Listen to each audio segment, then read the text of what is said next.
Assalamualaikum warahmatullahi wabarakatuh. Perkenalkan, kami dari kelompok 2 yang beranggotakan saya sendiri, Mukhlis Fatahillah, ada Iif Cahyo, kemudian Arjun Surya, Yovanda Aryani, dan juga Triwahyuni.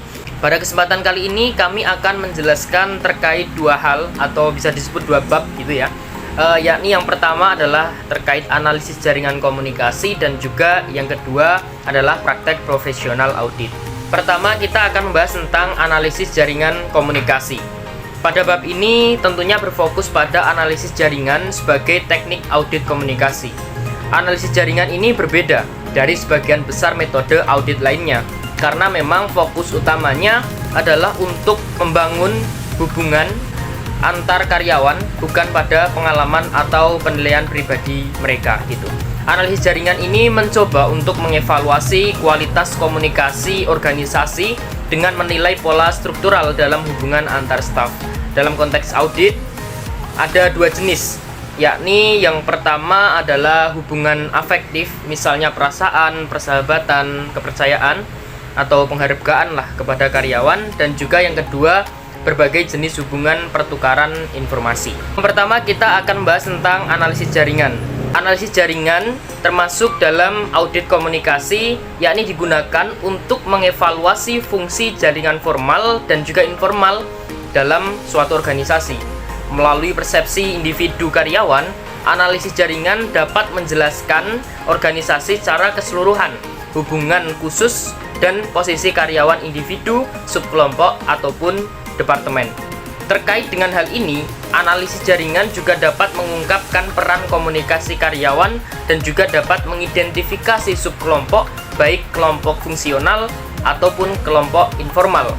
Penting sebenarnya untuk membedakan antara berbagai jenis jaringan, meskipun perbedaannya tidak terlalu signifikan. Analisis jaringan dalam audit komunikasi berfokus pada setidaknya 3 jenis komunikasi. Yang pertama adalah jaringan strategis, terkait dengan hubungan pertukaran informasi mengenai kebijakan organisasi dan juga pengambilan keputusan. Kemudian yang kedua ada jaringan operasional. Jaringan operasional ini terkait dengan hubungan pertukaran informasi mengenai rutinitas kerja sehari-hari.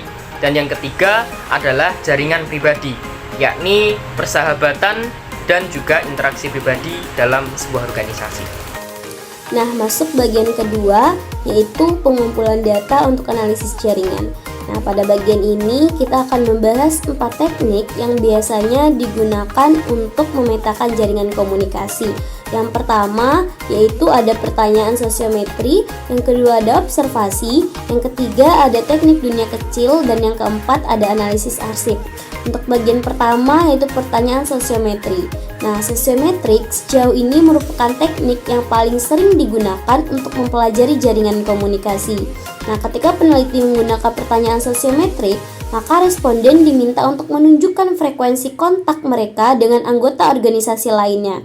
Dalam beberapa kasus, jaringan komunikasi dipetakan berdasarkan satu pertanyaan, seperti halnya dalam instrumen analisis jaringan Asosiasi Komunikasi Internasional, di mana responden diminta untuk bereaksi terhadap suatu pertanyaan yang diberikan. Biasanya, komunikasi ini menyangkut orang-orang tertentu dan juga saluran-saluran tertentu. Nah, yang kedua yaitu adalah observasi. Observasi sering digunakan dalam ilmu sosial, kebanyakan sebagai teknik peneliti kualitatif untuk mempelajari hal-hal seperti perilaku kelompok kecil, perilaku para ahli, atau proses kerja dalam suatu organisasi. Namun, terkadang juga digunakan sebagai teknik peneliti kuantitatif untuk mempelajari jaringan komunikasi dalam organisasi. Nah, teknik ini banyak digunakan untuk pengaturan organisasi skala kecil atau untuk mempelajari aspek jaringan komunikasi yang lebih kualitatif dalam organisasi, seperti perilaku anggota jaringan selama rapat. Akan tetapi, observasi jaringan memiliki kekurangan yang sangat serius. Pertama, yaitu kerangka waktu yang dipelajari biasanya terbatas. Yang kedua, observasi juga memiliki batasan waktu dan tempat. Nah, bagian ketiga yaitu adalah teknik dunia kecil. Pada dasarnya, teknik dunia kecil ini berfokus pada sifat jalur komunikasi antar karyawan. apakah ada hubungan langsung atau apakah mereka terhubung satu sama lain oleh suatu atau lebih rekan kerjanya. Nah, biasanya responden diberi gambaran yang menyajikan satu masalah. Mereka kemudian diminta untuk mengirimkan folder ini ke orang-orang yang telah ditentukan. Jika responden tidak mengenal orang yang dituju secara pribadi, maka ia diminta untuk mengirimkan folder tersebut kepada seseorang yang menurut mereka lebih mungkin mengenal orang yang dituju.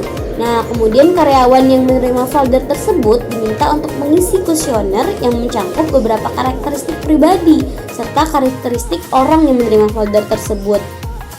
Nah, teknik ini memiliki beberapa kelemahan. Yang pertama itu tingkat respondennya rendah. Yang kedua, folder mungkin akan hilang dalam beberapa waktu dalam organisasinya. Nah, yang keempat, terakhir yaitu adalah teknik analisis arsip. Nah, terkait teknik analisis arsip ini, ada 3 jenis analisis arsip yang dapat berfungsi sebagai input dalam analisis jaringan. Yang pertama itu catatan surat internal, yang kedua catatan telepon, yang ketiga yaitu pertukaran email. Nah, ketiga jenis analisis arsip tersebut dapat digunakan untuk menganalisis aktor spesifik yang terlibat. Misal nih, dalam email kita dapat membedakan antara pengirim dan juga penerima, membedakan tanggalnya, waktunya, serta topik yang dibahas dalam pesan. Namun, metode ini terbatas pada jenis komunikasi tertentu. Utamanya, ketika komunikasi tatap muka tidak mampu teridentifikasi dengan metode ini, maka dapat menghasilkan pengetahuan tentang pola komunikasi mengenai media tertentu, namun tidak digeneralisasikan ke pola komunikasi secara keseluruhan. Namun, kekhawatiran utama terkait kelayakan jenis pengumpulan data ini adalah masalah privasi. Namun, sisi positif dari metode ini adalah pengumpulan data tidak membebani karyawan dan sangat layak untuk praktiknya. Selanjutnya adalah analisis data jaringan. Yang pertama yaitu langkah-langkah analisis jaringan. Langkah yang pertama adalah mengukur hubungan antara tindakan dalam jaringan. Misalnya, frekuensi kontak antara anggota jaringan, kekuatan hubungan, multiplexity, mana aktor yang memiliki lebih dari satu jenis hubungan satu sama lain, atau simetri hubungan, sejauh mana kedua aktor mengakui hubungan. Langkah yang kedua yaitu menggambarkan posisi masing-masing karyawan dalam jaringan. Pengukuran yang paling mendasar untuk posisi karyawan dalam jaringan komunikasi meliputi in degree, jumlah link yang masuk, dan out degree, jumlah link yang keluar. Nah, ada 3 langkah yang dapat digunakan untuk mendeteksi atau mendiagnosa masalah komunikasi dalam sebuah organisasi. Yang pertama adalah sentralitas derajat karyawan, yang kedua adalah sentralitas kedekatan karyawan, dan yang ketiga adalah sentralitas keantaraan karyawan. Langkah yang ketiga adalah menggambarkan keseluruhan jaringan. Dalam hal ini juga ada 3 ukuran yang dapat menjadi indikasi sejauh mana ada masalah komunikasi dalam suatu organisasi. Yang pertama adalah inklusivitas, melibatkan sejauh mana semua karyawan berpartisipasi dalam jaringan. Yang kedua adalah kepadatan, yang mewakili sejauh mana anggota jaringan terhubung satu sama lain. Dan yang ketiga adalah sentralisasi, yang melibatkan sejauh mana anggota jaringan itu tersebar. Selanjutnya yaitu visualisasi data jaringan. Visualisasi data adalah bentuk presentasi grafis yang dibuat untuk menyampaikan informasi dari hasil data atau analisis yang kita miliki. Sederhananya, visualisasi data jaringan adalah kumpulan data berbentuk jaringan yang ditampilkan dengan grafis. Penggunaan data visualization ini dipercaya bisa mempercepat audiens dalam memahami data yang ingin disampaikan. Nah, pernyataan tersebut juga didukung oleh penelitian yang menunjukkan bahwa 80% seseorang mencerna sesuatu dari apa yang dilihat atau visual, sedangkan 20% lainnya itu melalui apa yang dibaca atau tulisan. Selanjutnya yaitu kita membahas Usenet dan juga NetDraw. Nah, ada beberapa perangkat lunak yang bisa kita gunakan untuk menganalisis dan memvisualisasikan data jaringan. Nah, Usenet itu dapat membangun matriks aktor demi aktor dan mencerminkan hubungan karyawan satu sama lain. Sedangkan NetDraw digunakan untuk menghitung ukuran jaringan yang paling penting dan memvisualisasikan hubungan komunikasi yang dimiliki karyawan satu sama lain. Praktik profesional audit. Profesi internal auditor dapat dijumpai di berbagai lingkungan kerja dengan struktur, tujuan, dan kompleksitas kerja yang berbeda. Perlu adanya acuan yang dapat digunakan untuk membantu para internal auditor dalam menjalankan profesinya dengan baik. Standar profesional sangat penting bagi profesi itu sendiri. Perpindahan dari akuntabilitas privat ke publik adalah paling baik dipahami dalam kaitannya dengan pertumbuhan informasi di masyarakat dan kecanggihan baru di kalangan anggota masyarakat. 3 teknik atau metode taktik profesional audit. Yang pertama yaitu teknik kejadian kritis, yang kedua yaitu etnografi konstitutif, dan yang ketiga yaitu teknik Delphi. Yang pertama yaitu teknik insiden kritis, yaitu metodologi khusus yang digunakan untuk mendidik contoh nyata perilaku efektif dan tidak efektif dalam konteks apapun. Ini adalah pendekatan induktif di mana semua data berasal dari responden. Teknik insiden kritis atau CIT didasarkan pada pandangan bahwa perasaan kepuasan atau ketidakpuasan internal terhadap seseorang, profesi, atau organisasi adalah hasil dari pengamatan aktual. Metode insiden kritis dipelopori oleh Kolonel John C. Flanagan pada tahun 1948 sampai 1954 yang sebagai Direktur Divisi Psikologi Penerbangan pertama kali yang menggunakannya untuk menyelidiki kompetensi khusus penerbangan udara dalam Perang Dunia Kedua. 3 fase utama dari CIT. Yang pertama yaitu menentukan populasi sasaran. Masalah utama di sini adalah seberapa tepat dalam menerapkan parameter untuk dimasukkan. Ada pertukaran antara eksklusivitas fokus dan generalisasi temuan. Yang kedua yaitu memperoleh deskripsi insiden. Dalam memperoleh laporan insiden, 2 faktor perlu dipertimbangkan. Yang pertama yaitu berupa total insiden yang harus dikumpulkan. Yang kedua yaitu metode apa yang digunakan untuk mengumpulkannya. Tidak ada jawaban pasti untuk kedua pertanyaan tersebut. Yang ketiga yaitu mengidentifikasi kompetensi. Ini adalah tahap yang sangat penting dari proses. Ini melibatkan analisis konten yang cermat untuk mengubah data yang diperoleh menjadi kompetensi yang terpisah dan dapat dibedakan dengan jelas.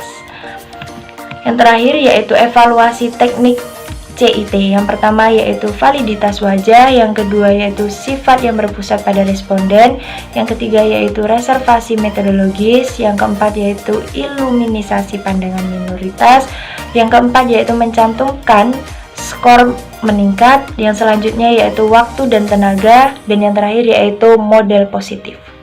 Baiklah, pada poin selanjutnya kita masuk ke tahap poin etnografis konstitutif. Istilah etnografis konstitutif pertama kali diciptakan oleh Meehan pada tahun 1979 yang mengembangkan pendekatan penelitian ini sebagai bagian dari penyelidikannya terhadap interaksi guru terhadap murid di ruang kelas sekolah. Kemudian, terdapat evaluasi CE atau etnografis konstitutif berupa beberapa poin, yaitu ada poin yang pertama logistik, kedua validatis wajah, ketiga generalisasi, poin selanjutnya keahlian, kemudian kemampuan analisis, dan poin keenam atau terakhir yaitu sifat yang berpusat pada profesional. Kemudian kita masuk ke tahap terakhir, poinnya yaitu teknik Delphi. Metode ini dikembangkan di Amerika Serikat pada awal 1950-an oleh Otto Helmer dan rekan-rekannya, Helmer dan Richard, pada 1959. Teknik ini dinamain Apollo's Delphic Oracle, sebuah mitos Yunani kuno yang menyatakan bahwa yang terpilih yang tinggal di Pulau Delphi dapat diprediksikan masa depan dengan sempurna. Peramal seharusnya memiliki jaringan informan sehingga dapat menggabungkan data dari berbagai sumber.